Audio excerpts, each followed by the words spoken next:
بسم الله الرحمن الرحیم.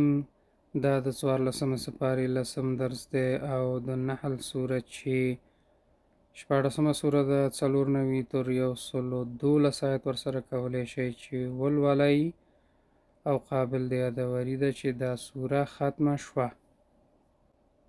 اعوذ بالله من الشیطان الرجیم.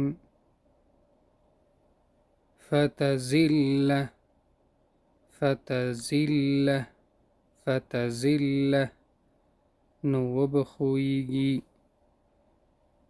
ینفد لمنځه ځي، یلحدون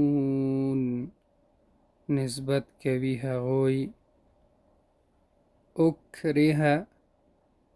اکره مفهوم دی زور پرې کړی شوی، شرح پراخ کړي، لباس الجوع لباس د لوږې. امید د درس مزه شوی نو دوستانو سره هم شیر کړه عمل شي.